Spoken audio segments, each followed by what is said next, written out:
In 2017, Dr. Nyandoro formed this particular Kenya Literature Scholars WhatsApp wall. We enlisted people we knew teaching literature at different levels of university education. Then come 2019, that is just 2 years later, we had the pandemic on us. And when it came, of course, the government of Kenya, in tandem with other governments across the world, came up with public health protocols, which also included restriction of movement and restriction of socialization in a face-to-face manner. So Dr. Zippy, you found yourself divorced from your pastor, but you had to still go to church. So the churches went online. Those of you who trade in the Nairobi Stock Exchange, you had to do your business online. Those of you who want to marry each other were in different republics, you were even given that opportunity, to say the vows online. So online became a big thing. As a silver lining, professor, on the dark cloud that was upon us, namely the COVID-2019. And with that, more people working with the literary spaces and literary traditions in this country found it necessary to look for alternative spaces to continue plying the trade. As a result of that, we started having more interest in plugging other voices of literature in this country to that space which had been created, purely for an academic reason.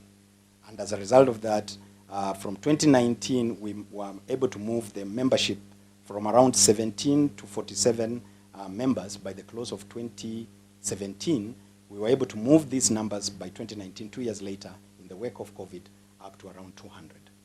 And then come January this year, a decision was also made that why is it that we are perpetuating the same myth, the same hermetism, the same insular mentality that has identified intellectuals in this part of the country and in this part of the world. Okay? Why is it that we are keeping the discourse, even when you look at it as post-colonialism, etc., Marxism, etc., why is it that we're keeping these discourses within the ivory tower? So that decision in January of this year, as a kind of New Year resolution, the decision was made by, among others, your compatriot, Professor Peter Amuka, a very active member of that space, that we just make the wall public. Let us allow everybody who is out there, who has a passion for literature, everybody who has a bone for poetry, everybody who has a leg for folklore and folk dance, let everybody come together. And once we made that decision, a secondary decision was made also that it is now high time we formalize that space into something which is sustainable. Something which is not only just now for a social media platform, take note social media, but now a platform that can be used to conduct business in matters book industry in this country and beyond. That is then when, of course, we came up with a constitution guided by some lawyers who are working with us, and we were able then to move with that opening of the gates, think of it as the good floodgates, we were able to move the numbers from 200, Dr. Jen Wango, you are witness to all this, all the way to 430, where we stand now. And we are sure that these 430 creatives occupying the same WhatsApp space within the context of the Republic of Kenya are just a starting point. Because the moment we get now the legislation done and we have the legal backing and we are now a full-fledged association in business like any other associations of other disciplines, from biology to medical professions to law to actuarial science to the accountants. If we now get that government recognition, three things will happen, hopefully, Professor. Number one, we will be able to synchronize the efforts, initiatives, talents, and brain power, including, of course, the artistic creativity of all these people, into one harmonious bandwagon, and thereby create visibility for the discipline itself. In a time when people still ask questions about what is literature, in a time when people still ask a question about the value of humanities in education and pedagogy, in a society where people still think that writers have to apologize for wanting to pursue that career when they are children and asked which careers do they want to ply, and they say, I want to be a writer, and they are, looked down upon in terms of their career choice. In such a world and space, in such a moment in time, we felt, Prof, that collecting ourselves together will give us the visibility that will allow society to take us a little bit more seriously. It is from that particular perspective that we also said the members should not just come from academia. Let us have members from the publishing sector. Let us have members from the media, print and electronic. Let us have members also who are in activism and so on and so forth. And as a result of that, we can then have association members, once the association is registered, in each of the important dockets or places where decision making can happen. So if we have people in the media, we have people in the curriculum development offices, we have people in the schools, and by schools I mean all the way from high school to tertiary colleges, all the way to institutes and polytechnics, all the way to high schools, all the way to what we call junior secondary schools, etc. If we have this multi-sectoral, broad spectrum, cross-section membership, we will be able to not only do something amazing for the discipline, but also for our generation. It is not lost to me, by way of conclusion, Professor, that every conversation in the history of knowledge has been a conversation with the issues of then, has also been a conversation with the issues of there, issues of place and time, spatio-temporal issues. But it has also been a conversation, most importantly, between generations. That's why those who are talking about gravity and all that are dialoguing with the man who saw the apple falling from the tree. Those who are dialoguing with astrophysics, and they're looking at exoplanets and the possibility of life outside our solar system, are dialoguing with Galileo Galilei, who felt that he needed an instrument with which he can see whether it is the Earth that goes around the sun or the sun goes around the Earth. So when you look at knowledge production in that systematic, generational relay or generational inheritance and legacies, then we go smack into what we call the archaeology of knowledge. We start to excavate that which has been. We look at that which is there now, and then Dr. Wakarindi, we also look at that which can be passed to the others. So that a child who inherits the baton of literature moving forward will be like a child who is inheriting land from the father and therefore is building upon the wealth of the father and is not starting from scratch. If we do not do our duty now, if we do not pull our resources together, our talents, our visions together, we risk leaving behind no comprehensive legacy for those who are ahead of us, on which they will build their own Kenya, their own Kenyan literature, their own African literature, etc., etc. That perspective, that worldview, that viewpoint, Prof, is the one that is the fuel of this association. The belief that knowledge is intergenerational, the belief that the progress that we want to see in our lifetime in Africa may be achieved to a certain percentage, but it is also the duty and honors of subsequent generations to build on that which has already been put in place. So that if Makoa and Professor Kivutha are building on Bukenya and Ngugi, then we also remember that Ngugi was not operating in a vacuum. He was also inheriting certain discourses, including the ones which are very close to him from across the Atlantic, the Caribbean discourses. We all know that Ngugi has always been very passionate about the Caribbean. His first collections of essays in 1972, Homecoming, are not just on African writers, but also on Caribbean writers. He has always had a passion for the black diaspora out there. And therefore, I believe very strongly, standing here, that I represent the generational vision and the intellectual perspective of our chairman who is absent. Thank you very much. I'm an African, not because I was born there, but because my heart beat with Africa's.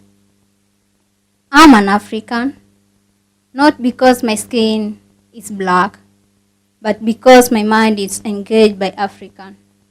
I'm an African, not because I live on its soil, but my soul is at home, Africa.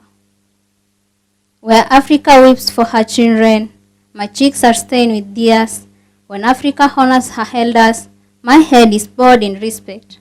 When Africa mourns for her victims, my hands are joined in prayers. When Africa celebrates her triumph, my feet are alive with dancing. I'm an African. For her blue sky take my breath away, and my hope for future is bright. I'm an African. For her people greet me as a family and teach me the meaning of a community. I'm an African. For her wildness quenches my spirit and bring me closer to the source of life. When the music of Africa beats in the wind, my blood pulses to its rhythm, and I become the essence of sound. When the colors of Africa dazzle in the sun, my sense drink its rainbow, and I become the palette of nature. When the stories of Africa echoes around the fire, my feet walks in its pathway, and I become the footprints of history. I'm an African because she is the cradle of our birth, and nature an ancient of wisdom. I'm an African because she lives in the world's shadows and bursts with a radiant luminosity. I'm an African because she is the land of tomorrow, and I recognize her gift as sacred. I'm an African. Thank you. So I will read the outcast first. I'm not a narrator, so I'll just read it. I will stand tall. I fear not following my path. If they won't join hands with me, at least I try to shed some light on them. My character, they say, is a manifestation of bad omen. They call me an outcast. I will say no, for I fear not to be persecuted. Need I die? At least I said what was on my mind. I love myself whole. To be mutilated, I refuse. I said no. Now they call me an outcast. I will rise and rise above them all. Like the sun in the day, shall I share my light with them? Like the ocean tides, they can rise invariably, regardless, being down constantly. Rise and join in the heights of civilization. They call me an outcast. I will rise like a tree bedded and watered in good soil. If the seeds of education planted in me sow me to great heights, I will still them so they rise to heights of greatness. Educate them, for I'm not an outcast, a helper, I think. They will come to birth, a long time nursed in hardship will come to birth. Birth of knowledge, they will yearn my teachings. However long the wait, they will get the light. After all, I'm not an outcast. So rise with me. Again, they will rise. They will rise with me. They will say no, not to that which corrupts their body. Fight for reason and purpose. Not because we are outcasts, but for reason. They will love themselves whole without a dent to prove they are women, because they don't need a mark to be accepted. We will say no and say yes to a face of knowledge, for we are not outcasts. So if you listen closely, this loosely translates to the issue of female genital mutilation.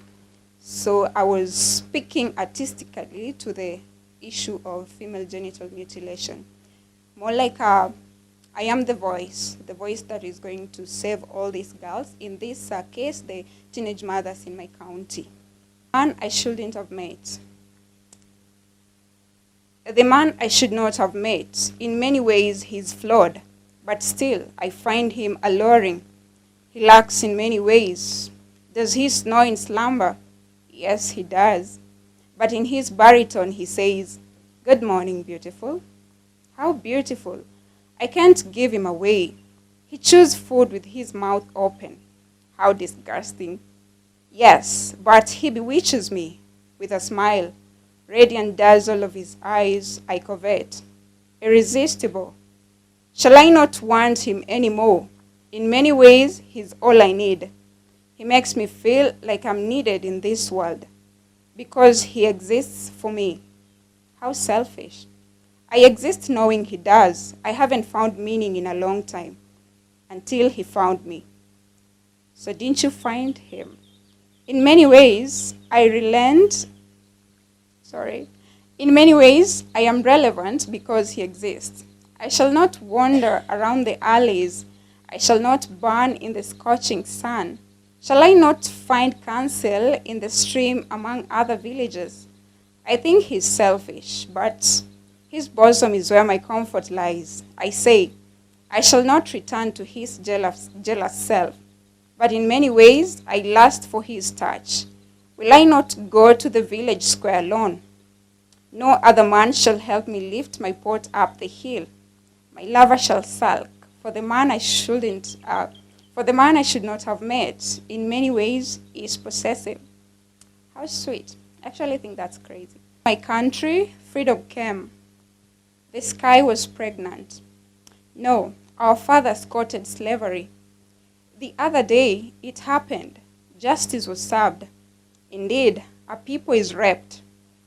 Whatever happened the previous day must have been sinful, right? A people is oppressed.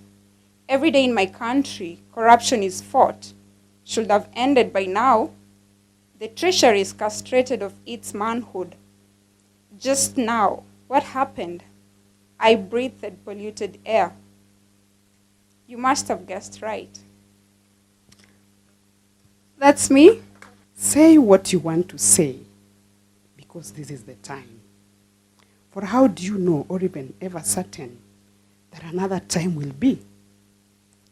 Say what you want to say, Mama, and let your children scoop from your pot of wisdom, the soup of love that lies underneath the green canopy that is your state. Say what you want to say, because the time has come to sing the songs of love, to touch and mold the souls that learn and yearn for words.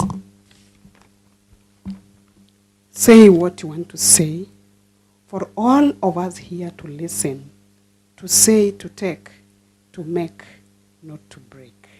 Thank you. In-law, your tongue has left me mouthless. The whole of my flesh is left lifeless, and my soul worthless. Your fiery tongue has burnt me into ashes and turned me into a carcass. Watch your tongue, in-law. Was it mandatory to mention personal matters of my family in the presence of all and sundry during Mother's memorial, when everybody else was mourning painfully? Couldn't you care about my life and that of my wife, whom you say is someone else's wife? In-law, what evil have I committed to deserve such shame? You besmirch me in the presence of my friends, in-laws, and all my kinsmen. What wrong do you see in my marriage, or is it my wife, that no brotherhood talks can assuage? What wrong has my mama done to warrant your bad-mouthing at the last hour of her sending? If she, the dead, trusted you, her son, and went against the grain, should you tell secrets of the dead, shouting about her love deals gone wrong, spewing all sorts of rot and tales of her life now gone? In-law, is it the 25 heads that you brought in exchange of my sister that make you humiliate her in the hour of want? Why do you tell the world that you've fed her till she is bulging like an elephant? Do you forget that she bore you children whose beauty you brag about and made you so wonderful a home? In-law, is it the loads of chairs and tents of shed, or the truck you sent to level the ground to our stead, ease your passage and keep safe your bends, or your entry to this memorial that makes you full of bile? In-law, did you hear the disgruntled voices in the arena responding to your distasteful comments about my self-parents? Did you hear grunts of women and cliques of old men who forever knew you were a godsend but learnt you were a serpent in the hour of pain? Don't you know it's an abomination to speak of the dead with such impertinence? It is more disgraceful for a person of your position to display their ignorance on matters commemoration. You ought to be an inspiration if you're a man of significance. In-law, I thought you were sagacious to judge between wrong and right. Was I deluded by your age and white hair atop? Walk not with your head high. It holds no insight. Watch your lethal tongue in law. That flame will burn your halls.